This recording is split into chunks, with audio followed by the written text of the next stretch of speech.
amid calls by the US Congress to impose sanctions on Nigeria over alleged targeting of Christians.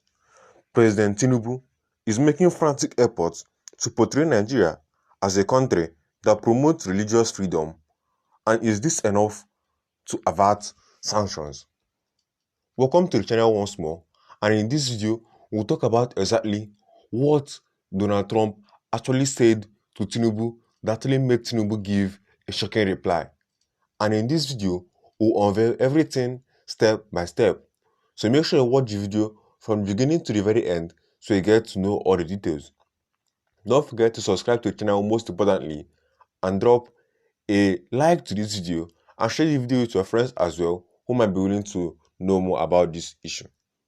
During an impromptu meeting with a group of Catholic bishops at the presidential villa in Abuja, President Bola Tinubu admitted Nigeria's insecurity, but stressed that everyone, Christians and Muslims, are affected. I have no religious bias, and I won't be a bigot. My wife is a pastor of the Redeemed Christian Church, the president told his guests. Tinubu's speech came just days after the U.S. House of Representatives asked the State Department to designate Nigeria as a country of particular concern under the International Religious Freedom Act and impose sanctions on individuals that promote religious intolerance. The resolution followed a hearing before the House Foreign Affairs Subcommittee, where a Nigerian Catholic bishop delivered a sketchy presentation on the plight of Christians in northern Nigeria, where residents are slaughtered by Islamist terrorists. Bishop Wilfred Chikma Anab of the Catholic Diocese of Makurdi in Benue State said 8 Catholic churches under his diocese had been burned down and the authorities had not made any arrests. Militant Fulani Herdsmen are terrorists destroying society. They steal and vandalize. They steal, kill and boast about it. They kidnap and rape, and they enjoy total immunity from the elected authorities, and none of them has been arrested and brought to justice, said the bishop, whose church has 2 million members. The designation of Nigeria as an intolerant country could open the country to target sanctions, including enhanced scrutiny of government actions and visa bans on selected government officials, as well as reduction in U.S. assistance.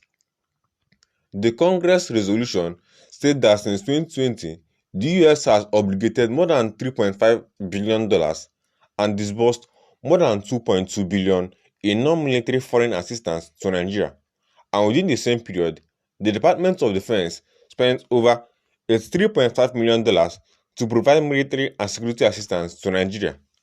The U.S. foreign policy toward Nigeria should consider these factors and justify the purposes for an amount of financial assistance provided by the U.S. to and in Nigeria, the resolution stated. Supreme Court judgment. Archbishop Anab's presentation comes amid a debate in Nigeria over a Supreme Court judgment sentencing a death Sunday Jackson, a Christian farmer. The court heard that Jackson was working on his farm in Adamawa State when an armed Fulani herdsman attacked him. In a bid to defend himself, he stabbed Ado Bauro, which led to the herder's death. Tinubu is between the devil and WC. Christian groups in several parts of the world have condemned Jackson's sentence and taken the matter before the U.S. government. But Tinubu's intervention in Jackson's case, like many others, remains limited because murder is under state law. So only Adamawa State Governor Ahmad Tinubu, a Muslim, can pardon Jackson. Similarly, Sharia laws in northern states that sanction the death penalty for blasphemy are within the purview of subnationals. Pushing the northern Muslim governors to relax such laws could alienate the president from his Muslim base as he seeks re-election in 2027, analyst says. Tinubu is between the devil and the deep blue sea, says veteran political journalist Emma Aziken, adding the president can threaten his southern base and those in the Christian middle belt up north as an alternative. Tinubu has already established a university in the Christian-dominated southern Kaduna in northern Nigeria and appointed the respected Catholic Bishop Matthew Hassan Kuka as his pro-chancellor. And Nigeria's foreign minister says the attacks in northern Nigeria are not targeted at followers of a particular faith or religion, adding that the president is working to stop the killings. Talking about the possible sanctions, however, the US Congress argues that although Muslims are attacked in some instances, it is only the non-Fulani, moderate Muslim populations that are targeted. Trump is an unconventional and unpredictable president.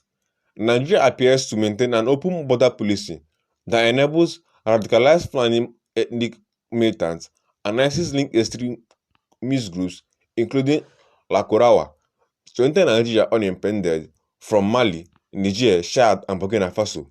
The resolution states adding that over 18,000 churches have been destroyed since 2009.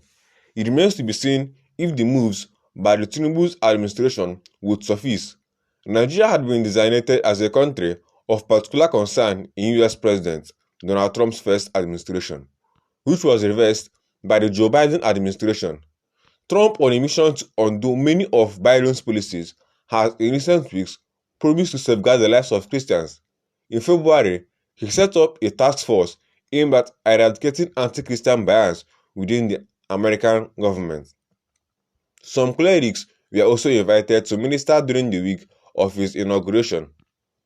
It is a near certainty that Nigeria will be put back on that list, given that alienating international partners seem to no longer be a factor in shaping US foreign policymaking, says Matthew Page, a former analyst with the Department of State's Bureau of Intelligence and Research and expert on Nigeria. Page tells the African Report that Nigeria being placed on a visa ban list would also not be a surprise. Within the corridors of power in Nigeria, however, government officials say Tinubu hopes to avert sweeping sanctions like those the Trump administration slammed on South Africa. I won't be surprised if Trump sanctions Nigeria because he is an unconventional and unpredictable president, says Kayode Ngadik, a former minister for economic and commercial affairs at the Embassy of Nigeria in Washington. That's it for this video. If you enjoyed this video, don't forget to drop a like and subscribe to the channel. Now, what are your thoughts based on this issue? And what do you think would be most likely the outcome with this situation? Don't forget to drop your thoughts in the comment section and share the video to your friends as well.